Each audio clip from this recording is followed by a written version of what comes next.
গ্রামারের একটা গুরুত্বপূর্ণ অংশ জয়েনিং অফ সেন্টেন্সেস নিয়ে আমরা আলোচনা করব। আমরা ভয়েস ন্যারেশন কমপ্লিট করে নিয়েছি। এটা একটা নতুন পার্ট, তোমরা জানো কতটা ইম্পর্টেন্ট।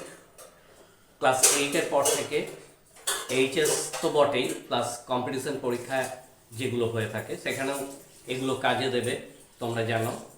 সুতরাং যারা এখনও চ্যানেলটি সাবস্ক্রাইব করনি তারা সাবস্ক্রাইব করে সঙ্গে থাকো। দেখো, জয়েন করার আগে তোমাদেরকে তিনটে বিষয়, একটা বিষয় যেটা জানতে হবে সেটা হচ্ছে গঠন অনুসারে কিন্তু বাক্য 3 প্রকার এবং অর্থ অনুসারে বাক্য 5 প্রকারের হয়ে থাকে। সেগুলো জানো বা পরে হয়তো আমি জানাবো যদি তোমরা চাও। গঠন অনুসারে বাক্য 3 প্রকার, সেটা হচ্ছে সিম্পল সেন্টেন্স, কমপ্লেক্স সেন্টেন্স এবং কম্পাউন্ড সেন্টেন্স। সরল বাক্য, জটিল বাক্য এবং যৌগিক বাক্য, এই 3টি বাক্যে জয়েন করতে দেয় পরীক্ষাতে। আমরা এবার একটা একটা করে বাক্য নিয়ে আলোচনা করব। তো হচ্ছে একটা লক্ষ্য করো, সেন্টেন্স তাহলে 3 প্রকার, সিম্পল, কমপ্লেক্স এবং কম্পাউন্ড। এখানে তোমাদেরকে মনে রাখতে হবে কমপ্লেক্স সেন্টেন্স কিন্তু 3 ভাবে হয়ে থাকে। একটা নাউন বা নমিনাল ক্লজ ইউজ করে, 2 নাম্বার অ্যাডজেক্টিভ বা রিলেটিভ ক্লজ ইউজ করে এবং 3 নাম্বার অ্যাডভার্বিয়াল ক্লজ ইউজ করে। তো এটা মনে রাখতে হবে। তোমাদের পরীক্ষায় সরাসরি বলতে নাও পারে যে জয়েন ইনটু কমপ্লেক্স সেন্টেন্স, হতে পারে join into join using nominal clause দিতে পারে বা জয়েন ইউজিং অ্যাডজেক্টিভ ক্লজ দিতে পারে। এইভাবেও কিন্তু প্রশ্ন দিতে পারে। তো যখনই কোনো ক্লজ যোগ করে জয়েন করতে বলবে তোমাদেরকে মাথায় রাখতে হবে সেটা কমপ্লেক্স দিয়ে জয়েন হবে। তাহলে বাকিগুলোর কিন্তু কোনো বিভাগ নেই, কিন্তু বিভিন্ন নিয়মে এগুলো হয়ে থাকে। এখন আমরা সিম্পল সেন্টেন্স সম্পর্কে একটু জেনে নেব।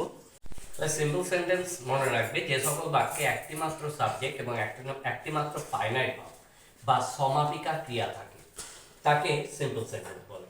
যেমন কাম হিয়ার, এটা imperative sentence. You come here পূর্ণ বাক্য। They play cricket, he reads a book. তো এই ধরনের বাক্যে দেখতে পাচ্ছ দে সাবজেক্ট, প্লে একটা finite verb, he subject, reads একটা ফাইনাইট ভার্ব। এখানে ইউটা উজ্জ আছে, ইউ সাবজেক্ট, কাম একটা ফাইনাইট ভার্ব। তো এই ধরনের যখন কোনো বাক্যে একটা মাত্র সাবজেক্ট এবং একটা ফাইনাইট ভার্ব থাকবে তখন সেটা কিন্তু সিম্পল সেন্টেন্স। তাহলে কমপ্লেক্স সেন্টেন্স হচ্ছে সেই ধরনের বাক্য যার মধ্যে একটা মেইন ক্লজ বা প্রিন্সিপাল ক্লজ থাকবে এবং এক বা একাধিক সাবঅর্ডিনেট বা ডিপেন্ডেন্ট ক্লজ থাকতে পারে। যেমন I know that he is honest. I know একটা পূর্ণ বাক্য, মেইন ক্লজ, এবং দ্যাট হি ইজ অনেস্ট এটা সাবঅর্ডিনেট ক্লজ। তাহলে আই নো এই অংশটা ছাড়া কিন্তু দ্যাট ইজ অনেস্ট এটা মিনিংলেস। তাহলে দ্যাট ইজ অনেস্ট এর অর্থ প্রকাশ করতে গেলে আই নো এর উপর নির্ভর করতে হচ্ছে। 2 নম্বর বাক্যে ঠিক দিস ইজ দ্য বয়, এটা একটা পূর্ণ বাক্য, এই হয় ছেলেটি, সম্পূর্ণ মানে বোঝাচ্ছে।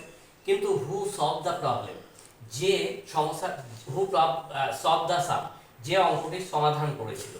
এখানে দেখো দিস ইজ দ্য বয় না থাকলে কিন্তু who solve the problem, who solve the sum এটা মিনিংলেস হতো। সুতরাং হু সলভ দ্য সাম এর অর্থ প্রকাশ করতে গেলে দিস ইজ দ্য বয় এই বাক্যাংশের উপর নির্ভর করে থাকতে হচ্ছে। সুতরাং যেটা নির্ভরশীল অংশ সেটাই হচ্ছে সাবঅর্ডিনেট ক্লজ। এবং কমপ্লেক্স সেন্টেন্সে সবসময় একটা প্রিন্সিপাল ক্লজ এবং এক বা একাধিক সাবঅর্ডিনেট ক্লজ থাকতে পারে। স্কিপ করে দেখলে কিন্তু বাক্যগুলো কিছুই বুঝতে পারবে না। যাদের প্রকৃতই শেখার আগ্রহ আছে তারা সম্পূর্ণ ভিডিওটা দেখো। নেক্সট আমরা কম্পাউন্ড সেন্টেন্স দেখাবো।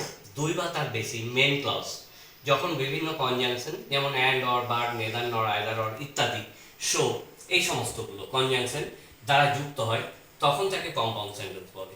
যেমন he is a good boy but she is not a good girl. তাহলে এখানে বাট কনজাংশন দিয়ে হি ইজ এ গুড বয় এটা একটা মেন ক্লজ, আবার she is not a good girl এটা একটা মেন ক্লজ। এই দুটো মেন ক্লজকে বাট কনজাংশন যোগ করেছে। একইভাবে রামু ওয়ার্ক হার্ড অ্যান্ড, এখানে অ্যান্ড কনজাংশন দিয়ে হি স্কোরড ওয়েল। তাহলে হি স্কোরড ওয়েল এটা একটা সম্পূর্ণ বাক্য, আবার রামু ওয়ার্ক হার্ড এটা একটা সম্পূর্ণ বাক্য। এই দুটো মেন ক্লজকে অ্যান্ড কনজাংশন যোগ করেছে। তাহলে এই ধরনের কনজাংশন দিয়ে যখন যুক্ত হবে তখন সেটা কম্পাউন্ড সেন্টেন্স। আমরা লিঙ্কারগুলো পরের পর্বে দেখাবো, সুতরাং দেখতে থাকো।